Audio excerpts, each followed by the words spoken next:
Hello friends, आज के हमारे इस वीडियो में हम नॉर्मल मूवी की स्टोरी एक्सप्लेन करेंगे। मूवी शुरू होती है और हम देखते हैं कि कैथरीन अपने बच्चे निक के साथ बिताए पल को याद कर रही होती है, जो 16 साल की एज में कार एक्सीडेंट में मारा गया था। तब से ही कैथरीन दुख में है और डिप्रेस्ड है। वो अपने हस्बैंड डेल को कॉल करती है उसे डिनर इन्विटेशन याद दिलाने के लिए।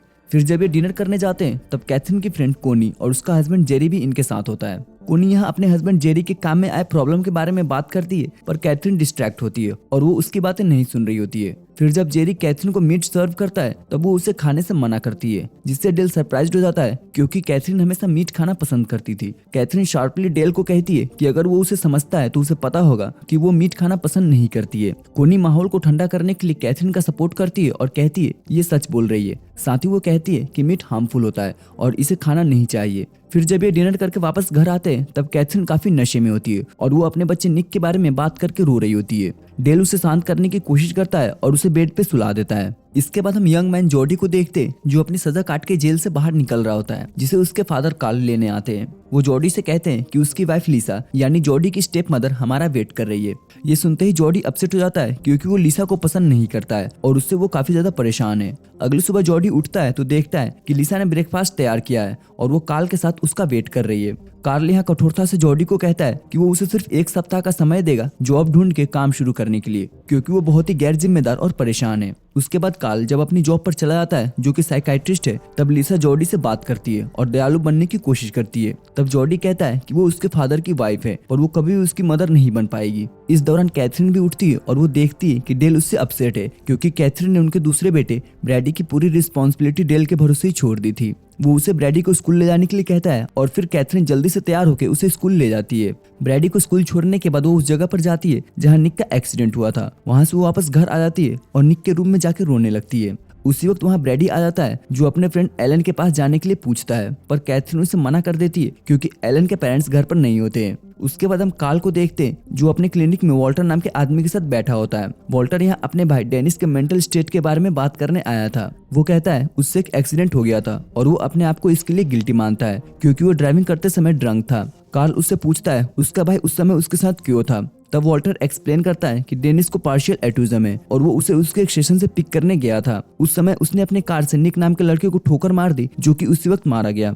ये सुन के कार्ल को दुख होता है और वो अंदर ही अंदर गुस्सा होता है क्योंकि वॉल्टर ने जिसे मारा था वो कार्ल का ही बेटा निक था। पर कार्ल अपने आप को कंट्रोल करता है और उसे कुछ नहीं कहता है क्योंकि वॉल्टर तब से ही अपने उस गिल्ट से उभर नहीं पाया है और इसी के लिए वो हेल्प मांगने कार्ल के पास आया था क्योंकि कार्ल एक साइकाइट्रिस्ट है। उसके बाद वॉल्टर घर आ जाता है जो अपने वाइफ एबी से बात करता है जो सलाद बना रही होती है और उसको लेके वो काफी ज्यादा चिंतित नजर आ रही होती है। वो वॉल्टर की बातों पर अटेंशन नहीं देती है जिससे वॉल्टर को गुस्सा आ जाता है और वो उस पर चिल्लाता है। इससे एबी भी गुस्सा हो जाती है और वो सारे सामानों को फेंकने लगती है जिस पर वो काम कर रही थी। कुछ देर के बाद एबी वॉल्टर के पास आती है उससे प्यार करने के लिए, पर वॉल्टर उसे रोकता है और कहता है उसका मूड अभी बहुत खराब चल रहा है वर्कलोड और बहुत सारे लेक्चर की वजह से। फिर वो उसे पूछती है कि वो पहले की तरह क्यों नहीं लिख पा रहा है, जबकि उसकी दिलचस्पी हमेशा से पढ़ने से ज्यादा लिखने में थी। आगे हम वॉल्टर को देखते हैं जो टीवी वेदर प्रेजेंटर शेरी को काफी ध्यान से देख रहा होता है और उसको देख के हम समझ पाते हैं कि उसकी दिलचस्पी शेरी में है जो कि उसकी स्टूडेंट भी रह चुकी है। कुछ समय के बाद वॉल्टर एबी को बैग्स के साथ देखता है जो कि घर छोड़ के जा रही होती है। वो उसे रोकने की कोशिश करता है। वो कहता है उसे उसकी जरूरत है।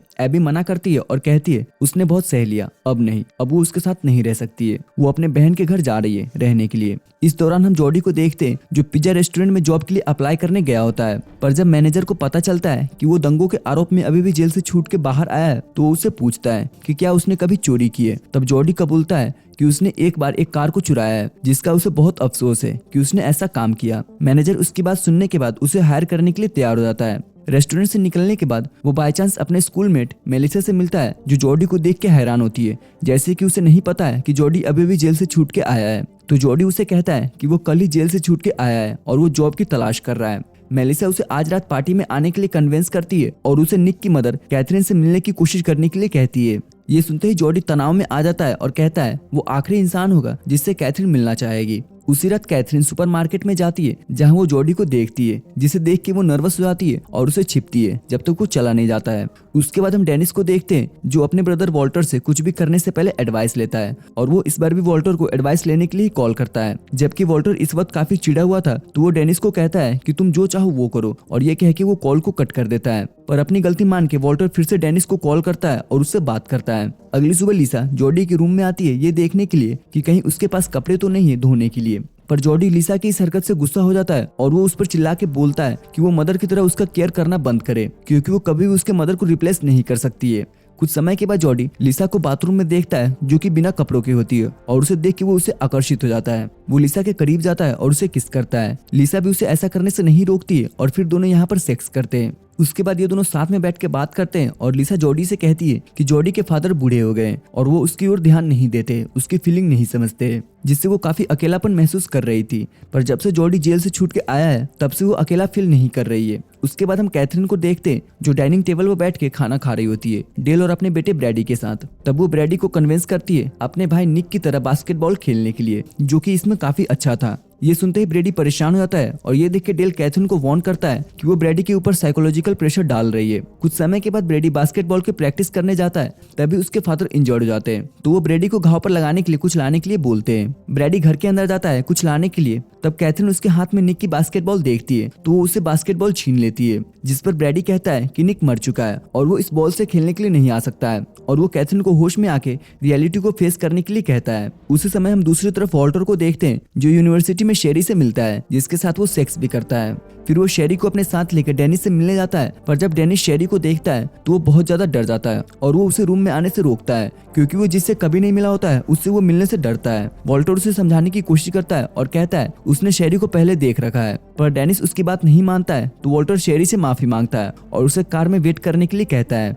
फिर वो डेनिस के पास जाता है और उसे तैयार होने के लिए कहता है, उसके साथ बाहर चलने के लिए, पर वो तैयार नहीं होता है। लेकिन वॉल्टर के काफी समझाने के बाद वो तैयार हो जाता है, पर जैसे ही वो दरवाजा खोलता है वो डर जाता है और बाहर जाने से मना करता है। तो वॉल्टर उसे छोड़ के शेरी के पास जाता है, जो काफी देर तक अकेले रहने की वजह से अपसेट होती है। वॉल्टर उससे माफी मांगता है और कहता है कि उसे लगा था कि डेनिस उसे पहचान लेगा, क्योंकि डेनिस ने शेरी को वेदर न्यूज देते हुए देखा हुआ था। फिर वो उसे डेनिस के कंडीशन के बारे में बताता है कि 2 साल पहले वॉल्टर से एक एक्सीडेंट हो गया था, जिस समय डेनिस उसके साथ था, और तब से वो एक बार भी घर से बाहर नहीं निकला है। शेरी फिर वॉल्टर को कहती है उसे घर छोड़ देने के लिए, क्योंकि वो काफी अपसेट है और उसके साथ अब वो बाहर नहीं जा सकती है। अगली सुबह वॉल्टर शेरी को रोज देता है, पर शेरी काफी उदास होती है और वो कहती है कि उसे उनकी रिलेशनशिप ब्रेक चाहिए। उसी समय मेलिसा जॉडी से मिलने पिज्जा रेस्टोरेंट में जाती है, जहाँ वो उसे काम करने के लिए इनकरेज करती है, क्योंकि वो काम करके सहज और खुश दिख रहा होता है। साथ ही वो कहती है कि वो उसका पार्टी में वेट कर रही थी। फिर मेलिसा जॉडी को उसके घर छोड़ने जाती है, जहाँ जॉडी उसे अंदर आके उसके साथ कुछ देर बैठने के लिए कहता है। वो फिर जॉडी के रूम में बैठते हैं और निक के बारे में बात करते हैं। यहाँ हमें पता चलता है कि मेलिसा निक को पसंद करती थी और उसके साथ रहना चाहती थी। इस दौरान जॉडी मेलिसा के करीब जाता है और उसे किस करता है। उसी वक्त वहाँ लिसा आ जाती है, जो उन्हें किस करता देख अपसेट होती है और मेलिसा से उसे जलन होती है। मेलिसा अपने आप को लिसा से इंट्रोड्यूस करती है और कहती है कि वो हाई स्कूल में जॉडी के साथ थी। फिर लिसा उनके पास से चली जाती है और तब जॉडी मेलिसा को भी यहाँ से जाने के लिए कहता है। उसके बाद हम कैथरीन को देखते हैं, जो काफी डिप्रेस्ड होती है और वो अपने आप से काफी अपसेट फील कर रही होती है, क्योंकि उसे लगने लगता है कि वो ब्रैडी के साथ बहुत गलत कर रही है। अगले दिन सिल्वी डेनिस से मिलने जाती है और हमें पता चलता है कि यही एक लड़की है जिससे डेनिस मैसेज के थ्रू बात करता है और अब वो उससे मिलकर उसकी हेल्प करना चाहती है। वो डेनिस को कन्विंस करती है उसके साथ बाहर चलने के लिए, जो उसे काफी अच्छा लगेगा। इसके बाद वॉल्टर शेरी के पास जाता है, जहाँ वो उसे उसके बॉयफ्रेंड के साथ देखता है। बॉयफ्रेंड वॉल्टर को देख के अपसेट हो जाता है और वो शेरी को कहता है कि वो अब भी इसके साथ बात कर रही है। इतना कहते ही वो वॉल्टर पर अटैक कर देता है। इससे शेरी अपसेट हो जाती है और वो अपने बॉयफ्रेंड को घर से बाहर निकाल देती है। फिर वो वॉल्टर को घर के अंदर लेके उसका इलाज करती है और फिर वो दोनों साथ में बैठते और बातें करते हैं और हंसते हैं। इस दौरान जॉडी मेलिसा के साथ बाहर होता है, जहाँ मेलिसा लिसा के बारे में बात करती है, तो जॉडी उसके बारे में बात करने से मना करता है और कहता है कि वो मेलिसा से प्यार करता है और उसके साथ समय बिताना चाहता है। इसके बाद जॉडी घर आ जाता है, जहाँ लिसा उसके पास आती है और उससे बहस करती है, क्योंकि वो मेलिसा के साथ बाहर गया होता है। लिसा उसे अपने साथ रुकने के लिए कहती है, पर जॉडी नहीं रुकता है और वो बाहर चला जाता है। उसी रात जॉडी कैथरीन से मिलने का डिसाइड करता है और वो उसे कॉल करके मिलने के लिए बुलाता है। अगले सुबह वो दोनों मिलते हैं, जहाँ जॉडी उसे कांटेक्ट किए बिना इतने समय तक गायब रहने के लिए माफी मांगता है और वो कहता है कि निक के एक्सीडेंट में उसकी कोई भी गलती नहीं है, वो एक दूसरी कार थी जो अचानक उनके कार से आकर टकरा गई। ये कहते ही जॉडी रोने लगता है और वो रोते हुए कहता है कि निक हर चीज में उससे बेहतर था और वो उसकी जगह पर जीना डिजर्व करता है। कैथरीन भी उससे माफी मांगती है और कहती है कि वो भी अच्छा इंसान है। यहाँ वो निक के साथ ज्यादा टाइम ना बिताने का रिग्रेट एक्सप्रेस करती है और कहती है कि कोई तो है जो उसका दुख समझ रहा है और उसकी बातें सुन रहा है। उसके बाद कैथरीन घर आ जाती है और किचन में रखे सारे सामान को फेंकने लगती है। वो फिर निक के सारे सामान को बाहर निकाल के उसमें आग लगा देती है। तभी वहाँ पर डेल आ जाता है जो आग को बुझाने की कोशिश करता है। आग बुझाने के बाद डेल कहता है कि वो नहीं चाहता है कि उसके बेटे की कोई भी सामान जलाई जाए। फिर कैथरीन ब्रैड के साथ बैठती है और उसके साथ किए ट्रीटमेंट के लिए उससे माफी मांगती है।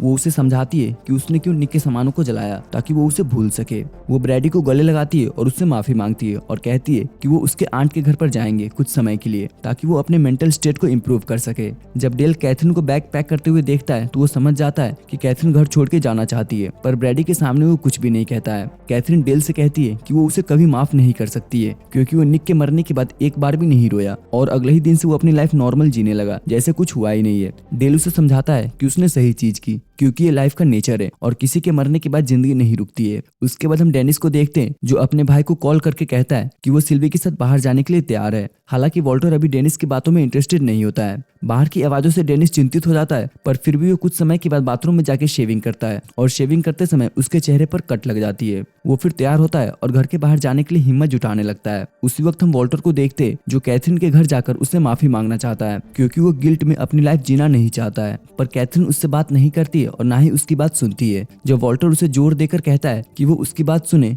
तो इससे कैथरीन काफी गुस्सा हो जाती है और कहती है कि वो उसे कभी माफ नहीं कर सकती है। वो उसे मारती है और फिर कार में बैठ के ब्रैडी के साथ यहाँ से चली जाती है। इस दौरान जॉडी घर आता है और वो लिसा के चेहरे पर चोट देखता है। वो समझ जाता है कि किसी ने इसे मारा है। तभी उसका सामना उसके फादर से होता है जो जॉडी को बुरी तरह से मारते हैं। कार्ल जॉडी पर आरोप लगाता है कि उसने लिसा को फोर्स किया होगा उसके साथ रिलेशन रखने के लिए। इस दौरान जॉडी भी फाइट बैक करता है और जॉडी स्ट्रांग होता है तो कार्ल को चोट लग जाती है। तो लिसा जॉडी को घर छोड़ के चले जाने के लिए कहती है और कार्ल को हॉस्पिटल लेके जाती है। उसके बाद जॉडी मेलिसा के पास जाता है और वो दोनों इस जगह को छोड़ के जाने का डिसाइड करते हैं ताकि वो साथ रह सके और अपनी नई जिंदगी शुरू कर सके। उसी वक्त हम डेनिस को देखते हैं जो सिल्वी के साथ टाइम बिता के बहुत खुश होता है और मूवी यहीं पर खत्म हो जाती है। इस मूवी की IMDb रेटिंग है 5.7 और ये मूवी 2007 में रिलीज हुई थी। सो फ्रेंड्स, अगर आपको हमारी एक्सप्लेनेशन पसंद आई हो तो प्लीज वीडियो को लाइक कीजिएगा और अपने दोस्तों से शेयर भी कीजिएगा और ऐसे वीडियोस को देखने के लिए हमारे चैनल को सब्सक्राइब भी कर लीजिएगा। तो फिर मिलते हैं आपसे अगले वीडियो में, तब तक के लिए गुड बाय।